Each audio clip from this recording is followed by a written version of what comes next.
Well, first of all, let me say thank you for coming and seeing us today so that we could kind of talk with you about what's going on with the Hawker Beechcraft Company.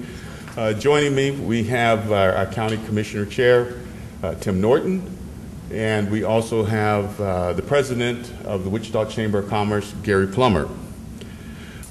We know this is a tough time for Hawker Beechcraft and a time of great uncertainty for employees, for our community as a whole.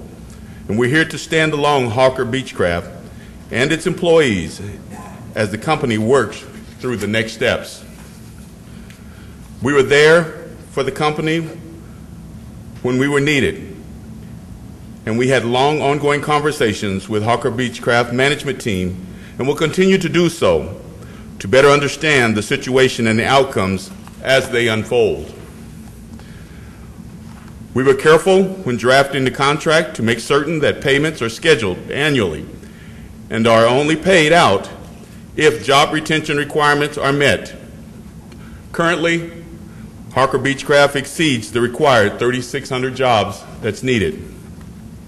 The future of that contract with Hawker Beechcraft will be dependent upon what happens with the company and those requirements.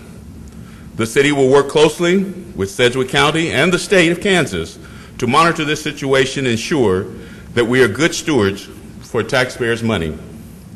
At this time, that is our statement, and we are open to questions that you may have, and the three of us will take questions. Mayor, do the taxpayers at some point, do they have to be concerned that we're just throwing good money after bad here? I don't think that we're throwing good money after bad money. We're talking about 4,000 jobs, 4,000 employees that they actually have there at the company. A location that many of other cities are asking for this type of company to come to their community, and they're wanting to make an investment in a company of this nature.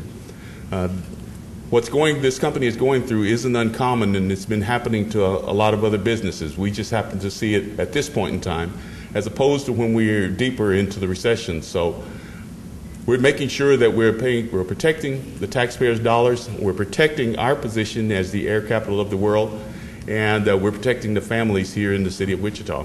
Carl, what are the processes that you're going to undergo to monitor Hawker's performance going forward? Who's responsible for it at the city, and how will you do it?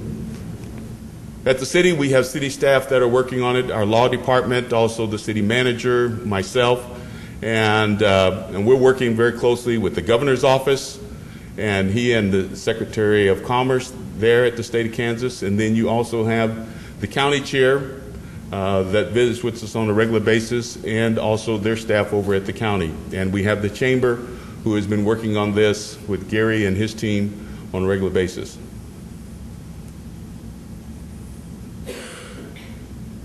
Any other questions? With that being said, we do want to ensure everyone that we will continue to monitor what's going on, and we are the air capital of the world, and we're going to continue being the air capital of the world. And we're going to recognize that there are other communities in other cities, other states, other countries that want what we have.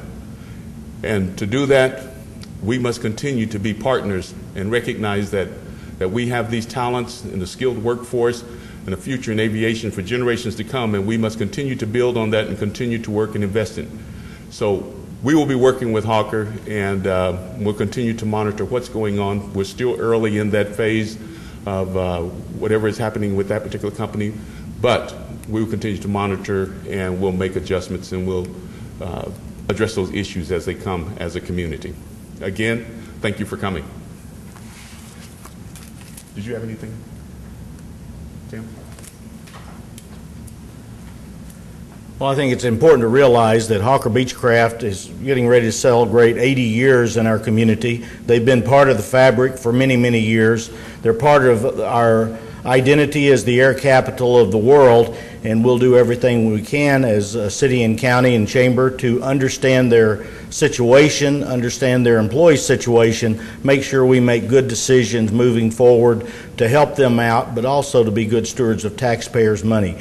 We understand that we have contracts with them right now. We're analyzing that through legal and through our staffs, and we'll understand all the implications going forward. We won't have to do anything immediately because our next payment, if that would come to fruition, will be almost a year from now. So as they go forward in their bankruptcy, we'll analyze it, we'll understand it, we'll let our legal and staff be on the spot to understand it. A lot of it's proprietary information right now, and we don't know a whole lot. You may have more information than we do on some of it, and we'll dig into that, make sure we understand it going forward. But we have every anticipation that Hawker Beechcraft will be around for another 80 years in Wichita, building planes and being part of the fabric of our community. Thanks. Gary?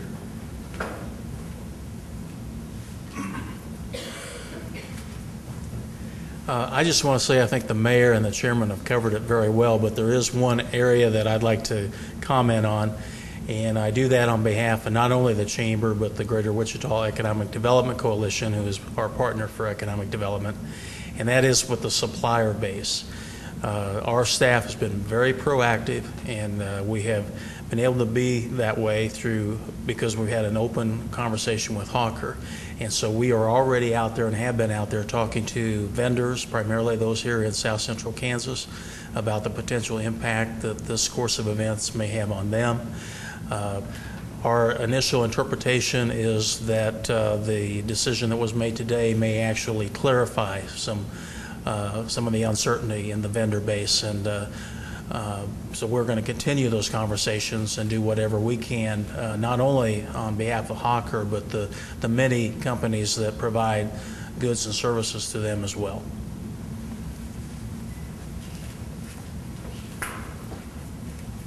Okay, if there are no more questions for either three of us, again, we do thank you for taking the time out of your busy schedules to come and join us, and we'll be working on seeing what happens in the future, and we'll keep you posted. Thank you.